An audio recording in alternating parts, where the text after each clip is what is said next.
Good morning girls.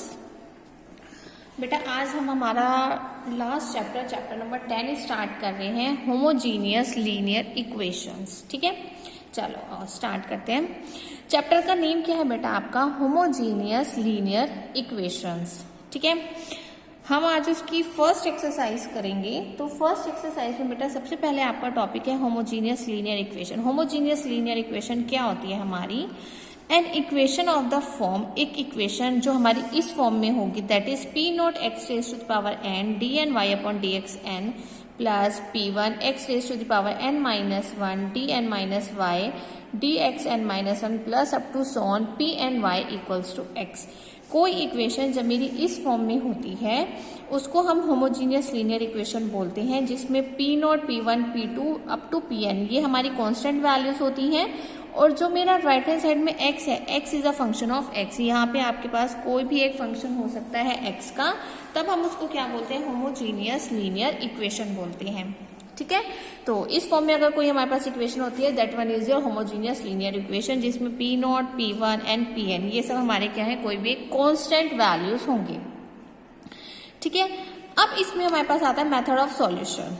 ठीक है, हमें इसका सॉल्यूशन कैसे निकालना है? So we have to reduce the homogeneous linear equation into the linear equation with the constant coefficient. देखो आपने इसे फर्स्ट चैप्टर में 9 चैप्टर में आपने linear equation with constant coefficient पढ़ा था ना। तो हमें क्या करना होता है, जो हमारी ये होमोजीनियस लीनियर इक्वेशन होती है हमें इसको रिड्यूस करना होता है into the linear equation with the constant coefficient. ये हमारा एक मेथड होता है सॉल्यूशन को सॉल्व करने का। Also we have to prove that, जब हम ये कर लेंगे उसके बाद हमें क्या प्रूफ करना है कि हमारे पास X raise to the power N D N Y upon D X raise to the power N किसके इक्वल होता है? D minus one D minus two up to D minus S plus D minus N plus one.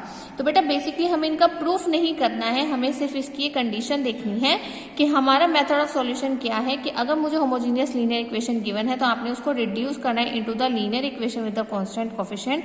और साथ में हमें ये भी पता होना चाहिए कि अगर मेरे पास कोई भी एक वेरिएबल है जिसकी पावर n है और जो डेरिवेटिव है n ऑर्डर के रेस्पेक्ट में, तो वो हमारा किसके इक्वल होता है? D minus one D minus two up to D minus N plus one. ठीक है, this is your method of solution. बेटा अब इसके बाद ना कुछ आपकी एक दो नोटिफिकेशंस होती हैं, मैं आपको वो बता रही हूँ क्या नोटिफिकेशंस होती है हमारी, और कुछ हमारे स्टेप्स होते हैं, कुछ हमारे रूल्स होते हैं होमोजीनियस लीनियर इक्वेशन को कन्वर्ट करने के लिए into the linear equation with the constant coefficient. क्या होते हैं बेटा? मैं आपको ना स्टेप्स बता रही हूँ बेसिकली। ठीक है, स्टेप्स हमारे क्या होती हैं? जैसे फर्स्ट स्टेप क्या होगा, आपको होमोजीनियस इक्वेशन दी होगी।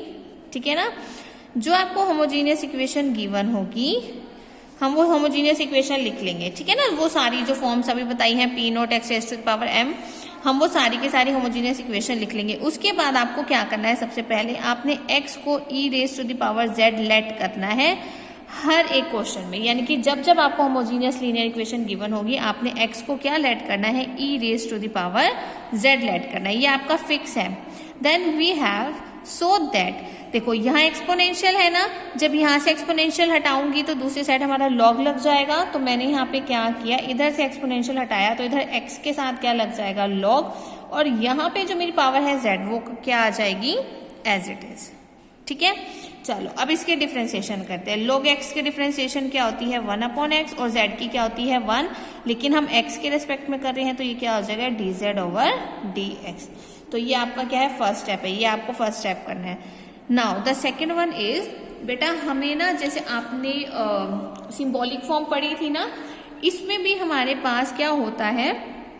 सिंबॉलिक फॉर्म की तरह ही हम ना x dy अपॉन dx को क्या पुट करते हैं? dy।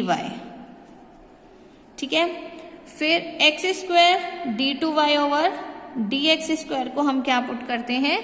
d minus one into y. जैसे हम उसमें linear equation with constant coefficient में सिंबॉलिक फॉर्म कन्वर्ट करते थे, ऑक्सिलरी इक्वेशन कन्वर्ट करते थे, तो हमने होमोजीनियस लीनियर इक्वेशन में जो सिंबॉलिक फॉर्म है, सिंबॉलिक फॉर्म किस अकॉर्डिंग लिखनी है? इस अकॉर्डिंग कि x dy अपॉन dx को आप क्या लिखोगे? dy, x square d2y over dx square को क्या लिखोगे? d minus one into y. ठीक है, तो ऐसे ही अप टू सोन हम चलते जाएंगे तो x cube d cube y upon D x cube को हम क्या लिखेंगे, d minus 1 d minus 2 y up to so on कहाँ तक के लिए, x n D N y over d x n equals to D minus 1 d minus 2 up to so on d minus N plus 1 into y. तो ये आपका क्या है बेटा, सेकंड स्टेप है। उसके बाद तो हमारे फिक्स स्टेप्स होते हैं, जैसे auxiliary equation, then complementary function, then particular integral and last में कंप्लीट सॉल्यूशन। वो थर्ड फोर्थ स्टेप आपके फिक्स हैं कि थर्ड आपका क्या हो जाएगा, ऑक्सिलरी इक्वेशन। ठीक है ना, ऑक्सिलरी इक्वेशन तो आपकी याद पता ही है, ऑक्सिलरी इक्वेशन करेंगे। ऑक्सिलरी इक्वेशन के बाद हमने क्या करना है, रूट्स निकालने हैं। रूट्स निकालने के बाद हमें क्या करना है, complementary function, then particular integral and then last में आपको क्या निकालना है, कंप्लीट सॉल्यूशन। फॉर्मूला इन सब का वही है बेटा जैसे आपने चैप्टर नंबर 9 में किया था। ठीक है, चलो अब इसके ऊपर कुछ एग्जाम्पल करते हैं। Example number 1, solve the differential equation. मुझे क्या करना है, डिफरेंशियल इक्वेशन सॉल्व करनी है। So solve the differential equation. क्या इक्वेशन दी हुई है मुझे, x square d two y over d x square minus 2y equal x square plus 1 upon x. बेटा हमें ये इक्वेशन गिवन है, ठीक है ना। अब आप यहाँ पे ध्यान से देखो कि हमारे पास यहाँ सेकेंड ऑर्डर का डेरिवेटिव है और उसी के साथ जो एक्स वेरिएबल है उसकी पावर भी हमारी 2 है। तो इसका मतलब ये हमारे पास क्या है, एक होमोजीनियस लीनियर इक्वेशन है जिसकी राइट हैंड साइड भी एक फंक्शन है हमारा एक्स का। तो कैसे सॉल्व करेंगे, सॉल्यूशन में सबसे पहले मैंने अपनी इक्वेशन ले ली जो मुझे इक्वेशन गिवन है, d two y over d x square minus 2y equal x square plus 1 upon x. ठीक है, फर्स्ट स्टेप मैंने क्या बोला था कि सबसे पहले हमें क्या पुट करना है, x equals to e raise to the power z, so that हमारे पास z किसके इक्वल आ जाएगा, log x की। ठीक है, ये तो आपको पता ही है। चलो इधर से एक्सपोनेंशियल हटाया, इधर मैंने क्या लगा दिया, log। नाउ अब हमें क्या करना है, now the given equation becomes, अब हमने अपनी गिवन इक्वेशंस को सिंबॉलिक फॉर्म में कन्वर्ट करना है। तो कन्वर्ट करने के लिए अभी मैंने आपको स्टेप्स बताए थे। क्या स्टेप्स थे हमारे कि x square d two y over d x square के प्लेस पर मैं क्या लिखूंगी, d into d minus 1 y minus 2y है, 2y आपका क्या रहेगा एज इट इज इक्वल, यहाँ क्या लिखा हुआ है एक्स स्क्वायर, लेकिन एक्स को मैंने क्या लेट किया है EZ, तो एक्स स्क्वायर के प्लेस पर क्या आ जाएगा E raise to the power 2z plus 1 upon E raise to the power z। तो मैंने सिंपली यहाँ पर क्या किया बेटा, वैल्यू पुट की है। जैसे x को मैंने क्या लेट किया है E raise to the power z, तो एक्स स्क्वायर और x के प्लेस पर मैंने उसकी वैल्यू को यहाँ पर पुट किया है। तो हम इसको क्या करेंगे, डिनोमिनेटर में प्लस z है, अगर मैं न्यूमरेटर में ले जाऊंगी तो क्या आ जाएगा माइनस z। तो this is your symbolic form. ठीक है, चलो अब इसके बाद हमें क्या करना है, इसको कन्वर्ट करना है into the auxiliary equation. Auxiliary equation के लिए मैंने आपको बताया था कि हमारे पास जो भी d की फॉर्म में फंक्शन गिवन होता है हमने उसको इक्वल्स टू 0 के पुट करना होता है। तो यहाँ पर क्या हो जाएगा, डी माइनस 1 माइनस 2, क्योंकि y तो हम कॉमन ले लेंगे। चलो मैं यहाँ पे y कॉमन ले लेती हूँ, तो आपके पास ये वाली टर्म आ जाएगी। ठीक है ना, तो हम y को नेग्लेक्ट कर देते हैं ना ऑक्सिलरी इक्वेशन में, तो आपके पास सिर्फ ये वाली टर्म लेफ्ट रह जाएगी। ठीक है, चलो इसको सॉल्व करोगे तो क्या हो जाएगा, d square minus D minus 2 equals to 0। Quadratic equation है, क्वाड्रेटिक इक्वेशन के आपको फैक्टर्स बनाने आते ही हैं बेटा, तो मैं यहाँ पर डायरेक्ट लिख रही हूँ, फैक्टर्स आप लोगों को खुद बनाने हैं। ठीक है, तो हमारे पास रूट्स क्या आ जाएंगे, 2 और -1, दोनों ही रियल है, डिफरेंट है, तो इसका कॉम्प्लीमेंट्री फंक्शन हमारा क्या हो जाएगा, c1 e raise to the power 2z plus c2 e raise to the power -z। तो बेटा हमने होमोजीनियस लीनियर इक्वेशन में यहाँ तक का स्टेप ही हमारे पास थोड़ा सा डिफरेंट होता है, अदरवाइज उसके बाद जब भी हम सारे स्टेप्स करें वो हमारे ऑलमोस्ट सेम हैं जो हम अभी तक करते आ रहे थे। ठीक है, ऐसे ही फिर पर्टिकुलर इंटीग्रल है, पर्टिकुलर इंटीग्रल का लिए भी मेथड वही रहेगा, 1 अपॉन एफ ऑफ डी हमें दिया है D square minus D minus 2 into e raise to the power 2z plus E raise to the power minus z। हमें राइट हैंड साइड लिखनी होती है ना, तो मैंने यहाँ पर क्या किया बेटा, राइट हैंड साइड लिखी। ठीक है, चलो अब इसके बाद हमने क्या करना है, हमारे पास E raise to the power 2z है plus E raise to the power minus z है। मैं दोनों के साथ ही अपने फंक्शन को क्या कर रही हूँ, सेपरेट कर रही हूँ। ठीक है, तो हमारे पास ये वाली टर्म आ जाएगी e raise to the power minus z. अब आपने क्या करना है, आगे फर्दर इसको सॉल्व करने के लिए जो चैप्टर 9 में केसेस पढ़े हैं ना बेटा, आपको वही केसेस यहाँ पर फॉलो करने हैं। तो एक्सपोनेंशियल वाला केस हमने डिस्कस करना है कि एक्सपोनेंशियल में जो हमारे पास पावर के साथ कोफिशिएंट होता है वो हमारी किसकी वैल्यू होती है, डी की वैल्यू होती है, ठीक है ना। तो हमने यहाँ पर क्या करना है, डी के प्लेस पर किसकी वैल्यू पुट करनी है, माइनस ए की, ठीक है। तो हमारे पास यहाँ पर क्या है 2, तो यहाँ पर क्या आ जाएगा 1 अपॉन, तो हम यहाँ पर डी की वैल्यू क्या पुट करते हैं, ए, ठीक है। तो यहाँ पर 2 है तो हम डी की जगह क्या पुट करेंगे 2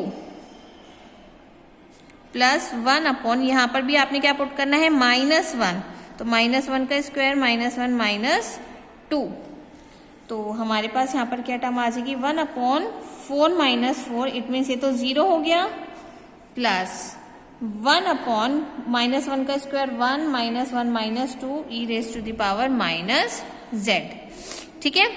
तो हमारे पास यहाँ पे क्या लेफ्ट रह जाएगा 1 upon 0 e raise to the power 2z। तो ये तो हमारा केस ऑफ फेलियर हो गया है ना, ये तो हमारे पास क्या हो गया, केस ऑफ फेलियर। एक चीज और बेटा, मैंने ना यहाँ पे हमें डी की वैल्यू पुट करनी थी -1, यहाँ पे भी -1 आना था, तो मैंने माइनस को देखकर नहीं लिखा। तो बेटा यहाँ पर डी की वैल्यू -1 का स्क्वायर, यहाँ पर भी डी की वैल्यू जब पुट करूंगी तो -1 आएगा, है ना। तो माइनस माइनस क्या आ जाएगा प्लस, तो ये भी हमारा क्या हो गया 0। तो दोनों में ही हमारे पास क्या आ गया बेटा, केस ऑफ फेलियर। और केस ऑफ फेलियर के लिए जो मेथड बताया था हमें वही करना है बेटा। तो आपने इस चैप्टर में जो भी अपने केसेस कर रहे हो ना, केसेस हम चैप्टर नंबर 9 वाले ही कर रहे हैं यहाँ पर फॉलो, ठीक है ना। तो जैसे अब यहाँ पर केस ऑफ फेलियर आ गया है, तो केस ऑफ फेलियर के लिए हम क्या करते थे, x मल्टीप्लाई में आता था, फंक्शन का डिफरेंशिएशन करते थे और साथ में हमारे पास जो x का फंक्शन होता था वो लिखते थे। लेकिन यहाँ पर हम z की टर्म में कर रहे हैं, तो z कहाँ आ जाएगा, मल्टीप्लाई में। मल्टीप्लाई में आने के बाद आपको क्या करनी है, डिफरेंशिएशन करनी है विद रिस्पेक्ट टू d। तो D square minus D minus 2 की हमने क्या करनी है, डिफरेंशिएशन, और साथ में क्या आएगा E raise to the power 2z plus, again यहाँ पर z मल्टीप्लाई में आ जाएगा, आपको डिफरेंशिएशन करनी है, किसकी करनी है, D square minus D minus 2 की, और साथ में क्या आएगा E raise to the power minus Z. ये हमारी क्या कंडीशन होती है केस ऑफ फेलियर के लिए, ठीक है ना। चलो अब इसकी डिफरेंशिएशन डी स्क्वायर की क्या हो जाएगी 2d माइनस डी की डिफरेंशिएशन क्या होती है 1, 2 की क्या हो जाएगी 0। सेम यहाँ पर भी क्या आ जाएगा 2d minus 1 e raise to the power minus z. चलो अब दोबारा से स्टार्ट करते हैं। z के साथ 2 है तो d के प्लेस पर हमने क्या लिखना है 2 plus z upon 2 into -1 e raise to the power minus z. तो ये कितना हो जाएगा 4 -1 3, यहां पर क्या हो जाएगा -2 -1 भी क्या हो जाएगा -3। तो हमारे पास क्या टर्म आ गई है z upon 3 e raise to the power 2z plus minus minus z upon 3 e raise to the power minus z। तो हम यहाँ से 1 अपॉन 3 इंटू जेड कॉमन ले सकते हैं, तो हमारे पास ये वाली टर्म आ जाएगी। So this is your particular integral. Complete solution आपको पता ही है कैसे निकालते हैं, complementary function plus particular integral, तो हमें क्या मिल जाएगा कंप्लीट सॉल्यूशन। तो बेटा ऐसे आपको क्या करना है, अपना होमोजेनियस लीनियर इक्वेशन को सॉल्व करना है और अपना कंप्लीट सॉल्यूशन फाइंड आउट करना है, ठीक है। तो मैंने आपको एग्जाम्पल नंबर 1 कराया बेटा, एग्जाम्पल नंबर 2 आप लोग ट्राई करोगे, बिल्कुल सेम है। यहाँ पर भी केस ऑफ फेलियर आ रहा है, तो केस ऑफ फेलियर आप लोगों को सॉल्व करना तो अब आता ही है ना, तो आपको वैसे सॉल्व करना है, ठीक है। चलो एग्जाम्पल नंबर 3 देखो, सोल्व द डिफरेंशियल इक्वेशन। हमें एक इक्वेशन गिवन है, हमने वही सबसे पहले x को ez लेट करना है, यहाँ से एक्सपोनेंशियल हटाएंगे तो z log x हो जाएगा। देन अगेन यहाँ पे अपनी वैल्यू पुट करो, x square D square Y upon D x square के प्लेस पर डी डी माइनस 1 आ जाएगा। यहाँ पर x dy upon D X के प्लेस पर हम क्या लिखते हैं d, तो यहाँ पर क्या आ जाएगा 2d minus 4 as it is. Then converting into the auxiliary equation, roots find out करोगे, देन कॉम्प्लीमेंट्री फंक्शन लिखोगे, ठीक है ना। फिर हमने क्या निकाला पर्टिकुलर इंटीग्रल, तो पर्टिकुलर इंटीग्रल के लिए 1 upon F of D into e raise to the power 4z हमने अपना राइट हैंड साइड यहाँ पर लिखा है। z के साथ कोफिशिएंट क्या है 4, तो आप d के प्लेस पर 4 पुट करोगे, सॉल्व करोगे तो 0 यानी कि केस ऑफ फेलियर।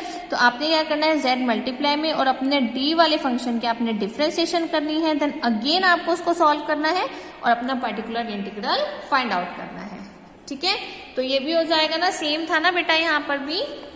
चलो नेक्स्ट देखो एग्जाम्पल नंबर 4। बेटा एग्जाम्पल नंबर 4 में ना हमें यहाँ पर क्या गिवन है, हमारी जो इक्वेशन दी हुई है ना, इक्वेशन ऑलरेडी कन्वर्टेड इनटू ड डी फॉर्म। तो आपको यहाँ पर इसको कन्वर्ट करने की जरूरत पड़ेगी। क्यों पड़ेगी? क्योंकि अभी ना बेटा यहाँ पे बस इन्होंने d2y/dx² के प्लेस पर d लिखा हुआ है। तो ये अंडरस्टूड है कि अगर हमारे पास कैपिटल D² लिखा है, इट मीन्स हमारी डिफरेंशिएशन सेकंड ऑर्डर में हो रही है। ठीक है, तो हम सबसे पहले वही स्टेप करेंगे, x = e⁻z, और यहाँ पर हमारा z किसके इक्वल हो जाएगा, log x के इक्वल हो जाएगा। देन आपको क्या करना है, जैसे हमें सिंबॉलिक फॉर्म में कन्वर्ट करना है, तो कन्वर्ट करने के लिए तो बेटा हमने यहाँ पे बस क्या करना है, लास्ट में आपने जब इसको चेंज करना है इनटू द सिंबॉलिक फॉर्म, तो हमने यहाँ पर d के प्लेस पर d' लिखना है, क्योंकि d' हम इसलिए यूज कर रहे हैं, हमारे पास इक्वेशन ऑलरेडी d की फॉर्म में है। तो आपने क्या करना है, x × d/dx के प्लेस पर आपको d' लिखना है। ठीक है, तो आपको जहां जहां अपनी इक्वेशन में वैल्यूज पुट करनी है, तो आप बस d के प्लेस पर d' करोगे, क्योंकि दोनों वैल्यूज हमारी सेम हो जाएंगी। तो हमने डिनोशन तो अलग देनी है ना, तो आपने यहाँ पर d' के साथ रिप्लेस करना है। और अगेन आपको symbolic form, then auxiliary equation, then complementary function, then particular integral करना है। ठीक है, तो बेटा आज आपको एग्जाम्पल नंबर 6 तक आपको ट्राई करना है। 7 से मैं आपको नेक्स्ट लेक्चर में करवाऊंगी। तो इसमें आपको कोई डाउट होगा तो आपने मुझसे पूछना है। Thank you.